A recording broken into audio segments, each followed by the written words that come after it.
Então, o João, ele é um paciente que tem o diagnóstico, ele tem 82 anos, tá? Mas é um senhor muito ativo,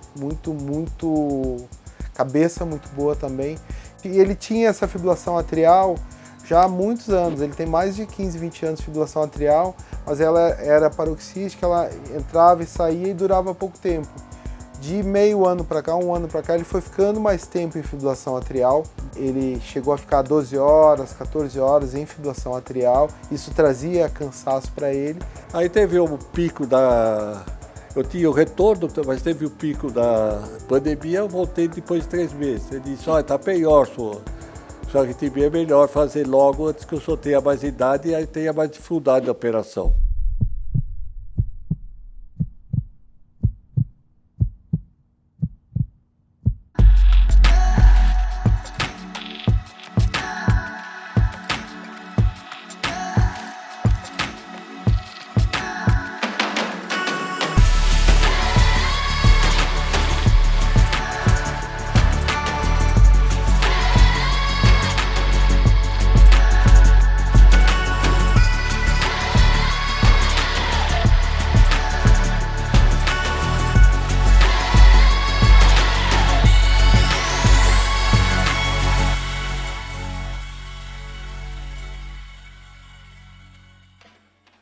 Bom, eu sei que a possibilidade de cura é na faixa de 96%.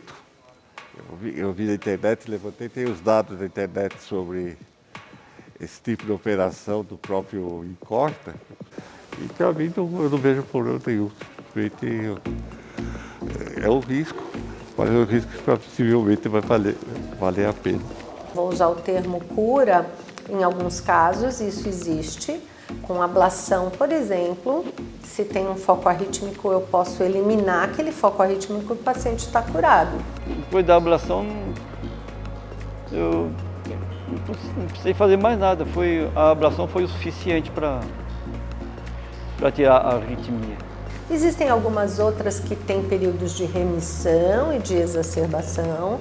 Existem algumas que precisam de algum suporte para o coração funcionar normalmente, por exemplo, com marca-passo. Já na primeira cirurgia, o coração já tinha perdido um pouco do seu ritmo, né?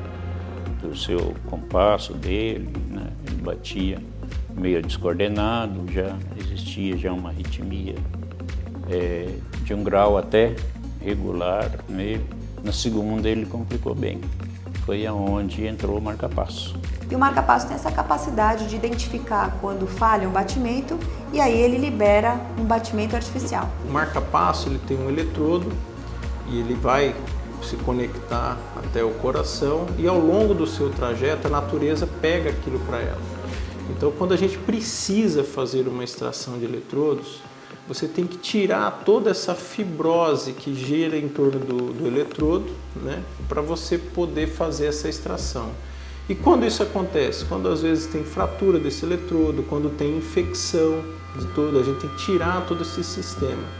Então o fato da gente estar trabalhando com um procedimento altamente complexo, com risco de morte em sala, eu diria que é o procedimento hoje que gera a maior expectativa da equipe quando a gente entra para fazer.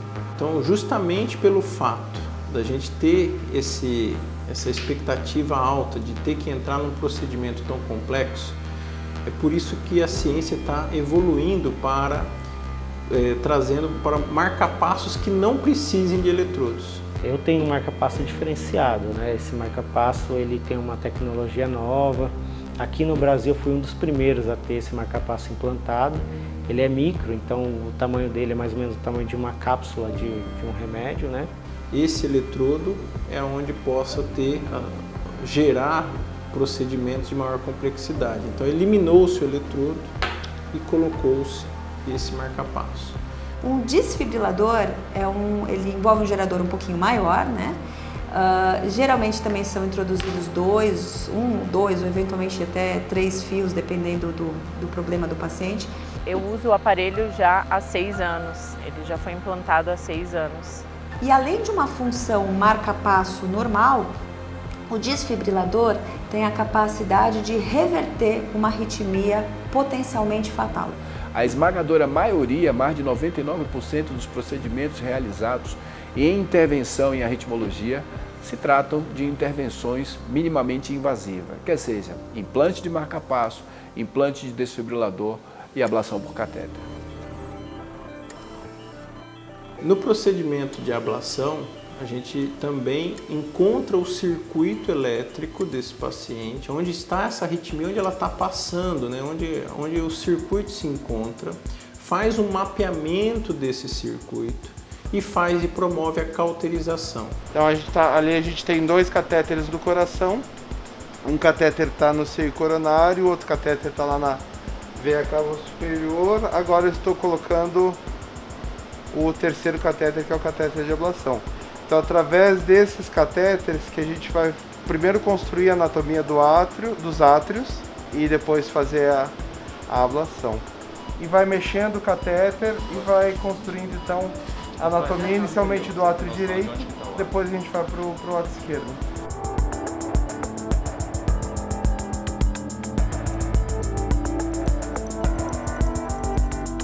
Acabou de terminar a construção do átrio direito. E a gente vê que o átrio direito dele não tem cicatriz. Tanto o átrio direito quanto o átrio esquerdo não tinham cicatriz, que isso mostra que o mecanismo da arritmia, o porquê tem a arritmia, é essa atividade das veias pulmonares. O último foi 6, né? 6. Vai 5 segundos agora.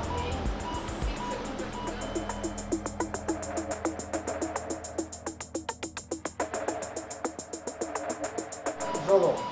Agora pode ver os 2 catéteres estão nas veias esquerdas. As veias esquerdas estão isoladas. A gente vai fazer o isoproterenol, que é para ver se tem algum outro gatilho que não as veias pulmonares. Depois disso, como ele não tem nenhuma cicatriz no átrio, a gente já terminou o procedimento. Então a gente fez primeiro a ablação do flutter, que é uma arritmia do átrio direito, que às vezes a fibrilação atrial organiza nesse flutter. E depois fez o isolamento das veias pulmonares, e como eu falei, não tinha cicatriz, não teve nos testes outros focos, foi suficiente esse isolamento das veias pulmonares, que era, como eu disse, como é o esperado para o procedimento, ele correu como esperado mesmo. Amanhã ele faz endoscopia, eu venho, olho, tiro o curativo, depois do curativo não precisa ficar outro curativo em cima, e ele recebe alta amanhã. Até logo, doutor. Obrigado. Pode ir? Isso. Tchau, então, seu João. A gente se vê no consultório. Obrigada. Até. Tchau, tchau. Tchau. Obrigado por tudo.